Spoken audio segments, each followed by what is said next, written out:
Hello everyone, it's Chavi and this is ChaviUptheReds. If you're new here, I'm a Liverpool supporter. This channel is basically a diary between me and the club. Let's get started for today's video. I watched the full replays of the last two matches, Villa and Real Madrid.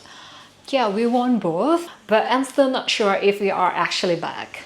Okay, last time I filmed, things were not great. But football moves fast. Suddenly, Liverpool are winning again. We beat Villa, we beat Real Madrid, that was amazing. And tonight, November the 9th, we have an away match with Manchester City. So it seems like things are changing. Let's talk about that. Okay, the Villa match was interesting. They played their usual open play style, building the ball from the back, keeping the ball on the ground, and that works in our favor. Liverpool usually struggle more with the so-called bombing style. Teams that play direct, long balls, and just throw everything into the box. And that's exactly how most of the teams that beat us play. So yeah, Villa helped us look good, and we were at Anfield too. That always makes a difference. What caught my eye though was the midfield. We dropped Florian Wirtz for that game, and you can see the chemistry among our three midfielders, Gravenberch, McAllister, and Szoboszlai. The chemistry was beautiful. And I guess Arne kept Wirtz for Europe, because against Frankfurt, he is one of our best players. We could tell that he is now already a key for our Champions League games. Maybe. And then the Madrid game, the real test. Honestly, I didn't expect a win. I would have been happy with just a draw because Madrid right now, they are scary good. And it was Trent's homecoming game. It was a bit emotional, but I don't want to dramatize it. He came on 80th minute and got booed every single time he touched the ball, but he could handle it, focused and calm. And that match was the best we have played since the beginning of this season, I could say. Tactically, mentally, and everything, we smashed it. Yay! Florian Wirtz moved out to the left wing. That is the position he plays for Germany, his national football team. And it worked. I think he had more freedom, less physical pressure, and he looked comfortable. Comfortable. I hate this word. Difficult. Comfortable. The pressing was incredible. Everyone worked together, and Madrid couldn't build the ball easily. Corner Bradley was a real monster for Vinicius. He basically shut him down. I think he was one of our heroes that night. Corner Bradley, well done. And I think if Couture, I'm not sure about the pronunciation, and I think if the goalkeeper for Real Madrid, Couture, hadn't made those saves, we could have a few more goals from Dominic Szoboszlai. Madrid were still dangerous. They had their moments. Overall, it felt like a balanced, high-level game. And somehow, we came out on top, 1-0. Yay! I feel so relieved when I listen to the final whistle blew. It just feels like unreal. We won Real Madrid, you know. So now my question is, was that a turning point or just a good week?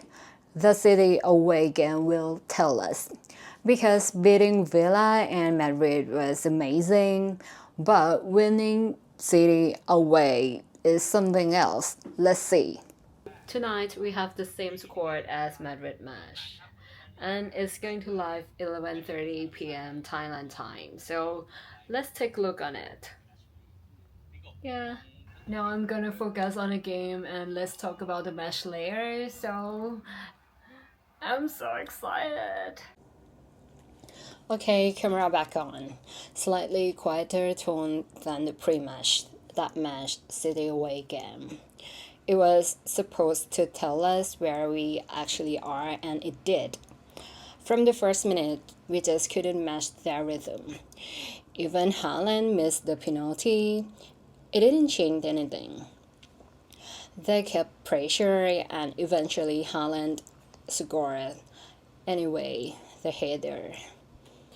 The moment that hurt was when it looked like Van Dijk had equalized. That could have changed everything.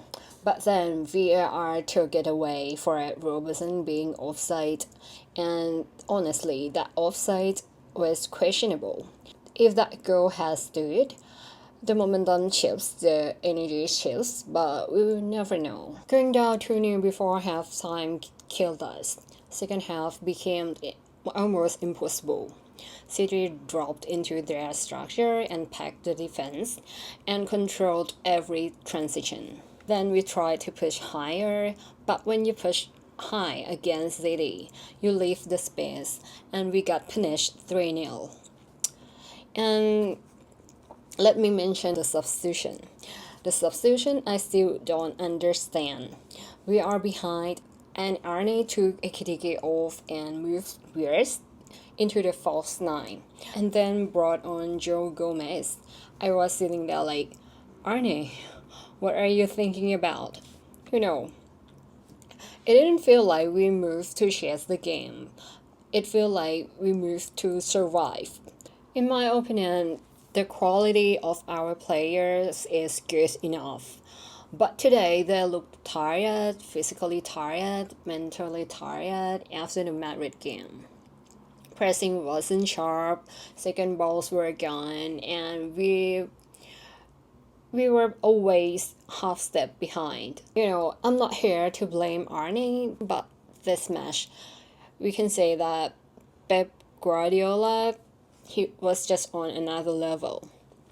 City were prepared, they studied us, and they controlled this match from the start to finish.